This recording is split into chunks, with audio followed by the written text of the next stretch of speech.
Okay, this video is for Mrs. Cucci's College Now PreCalculus class. This is a continuation of lesson 1.5. We left off on page 1.18, which basically just states the simple interest formula. I equals P times R times T. Okay, interest equals principal times the rate times the time. And we're going to use that in the next problem.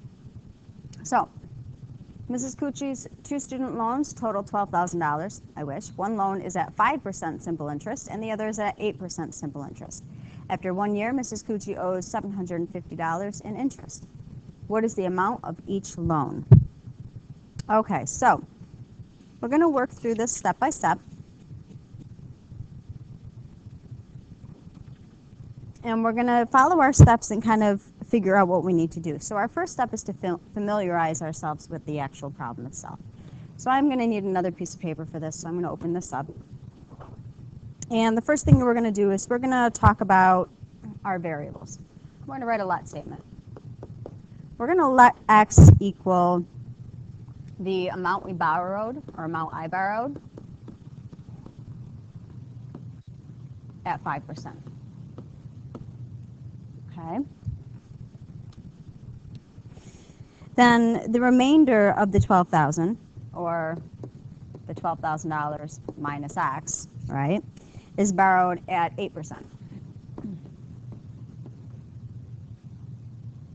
So what we're going to do is we're going to organize this in a table, but we're going to keep this in mind. We're going to keep in mind our formula for simple interest, okay, as we're creating this table.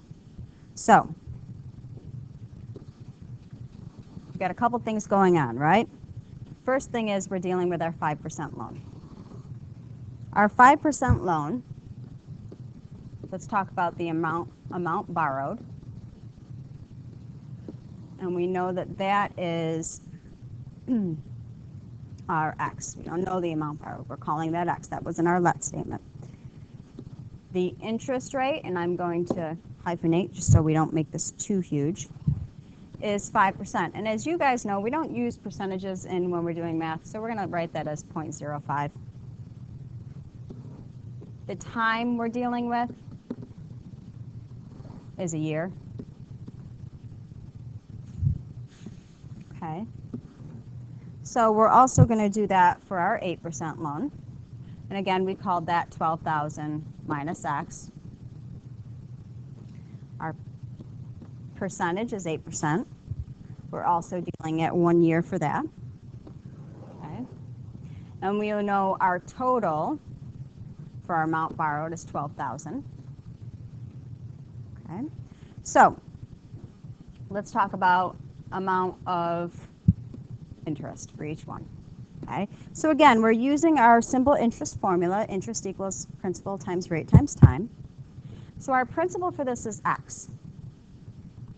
Our rate is 0.05 and our time is 1.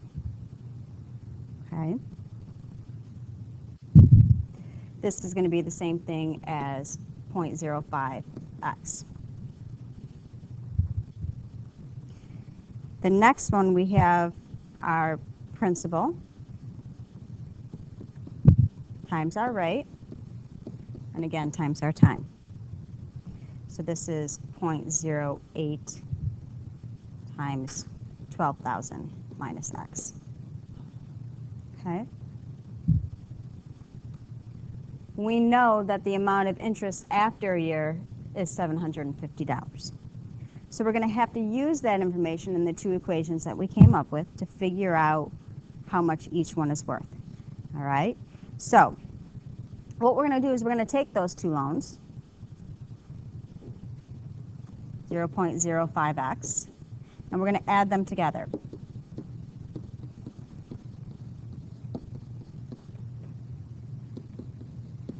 Okay. The interest on the 5% loan plus the interest on the 8% loan is going to equal our total of $750.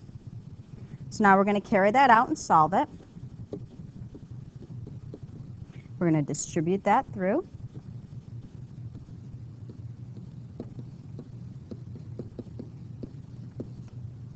All right. We're going to combine our like terms.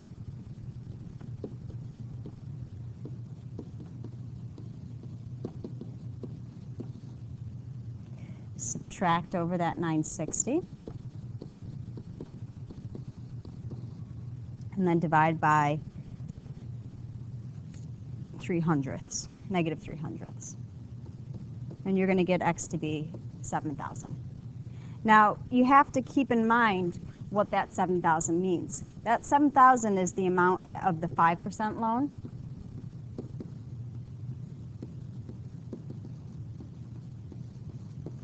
But we also have to know the 8% loan.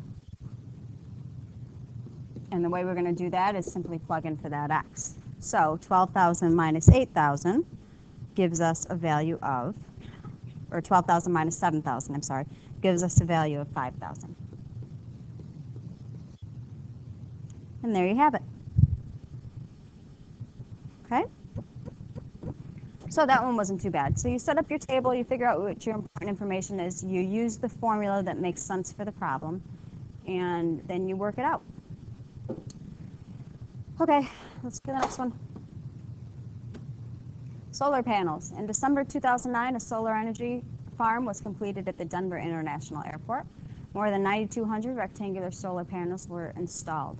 A solar panel converts sunlight, T, into electricity. The length of a panel is 13.6 and less than twice the width, inches and less than twice the width. And the perimeter is 207.4 inches. Find the length and the width. Okay, so first thing we're going to do is we're going to figure out what we're dealing with. So what I would do is I would first draw a picture. We're just going to draw a picture of a solar panel. Hopefully you guys have seen solar panels before. They kind of, you know, are striped and striated, right? Okay, so here's our width. And we know that our length is 2 times the width minus 13.6 inches. And that was given to us in the actual word problem. Okay. So if we're looking for the perimeter, we know how to find perimeter. You guys have been dealing with perimeter since elementary school. 2 times the length plus 2 times the width. Okay. So now we're going to take what we know and we're going to plug in our information. We know that the perimeter is 207.4 inches. We know that the length is 2 times the width minus 13.6 and 2W. Okay. So now we're going to carry this through. 207.4 equals 4W minus 27.2 plus 2W.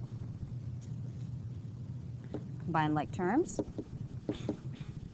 6W minus 27.2. Add over that 27.2 to 34.6 equals 6W. And divide. 39.1 equals the width. So if we want to know the width and we want to know the length, we're going to have to substitute back in.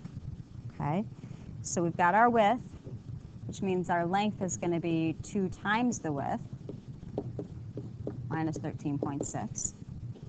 So our length winds up being 64.6 inches. Okay, and this is also in inches. Okay, so it was very quick and easy to be able to find the length and the width just by simply drawing a picture. Okay. All right, great. So that wasn't bad. Cab fare. Metro taxi charges $2.50 pickup fee and $2 per mile traveled. Grayson's cab fare from the airport to the hotel is $32.50. How many miles did he travel in the cab? Okay. So again, we need to set it up using math. So let's guess that Grayson, we're just going to make a guess. We're going to guess that he traveled 12 miles in the cab. If we guessed 12 miles, we can get an idea of what that would give us just by using the simple setup that they were talking about. So 24 plus 250 would be 2650. So we're a little short, right? So we know it's going to be more than 12 miles. So my guess is low. So let's let M equal the number of miles. And then we're going to put together our equation. We know we automatically have to pay $2.50. We're going to have to pay $2 per mile as well. And we want to figure out if I paid, whoops, wrong one there. If I paid $32.50, how many miles I went. So we subtract over the 250. We divide by 2. And we find out that we've gone 15 miles. Simple. All right, so hopefully you guys are following along at home. These are all real-world applications. Sometimes they can be tricky because you have to figure out what they're asking for in the word problem, so you have to read really carefully. Okay, so the next thing we're going to do is we're going to talk about zeros of a function. Zeros is another word for solutions or roots, so we're talking about where it crosses through the x-axis if we're talking graphically, right?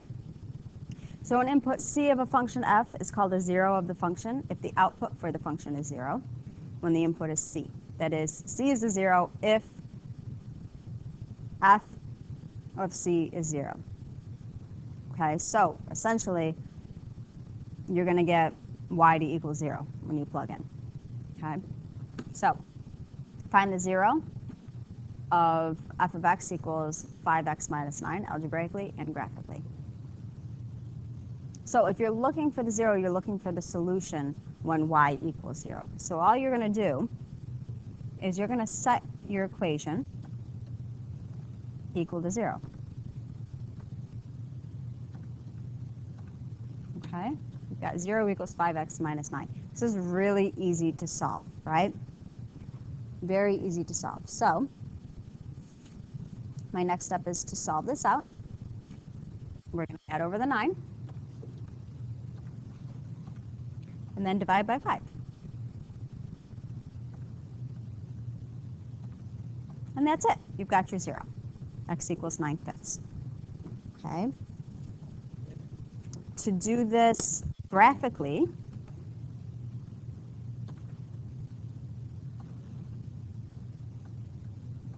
you're going to graph your function, which is 5x minus 9.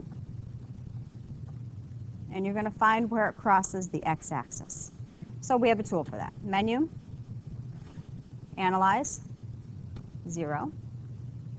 Lower bound, so you're going to click on the left of the x-intercept. And then upper bound, you're going to click on the right, and it pops right at 1.8, which is the same thing as 9/5. Okay, so those are really easy to find. All right, so that's it for today. If you have any questions, we'll talk to you guys later. Bye.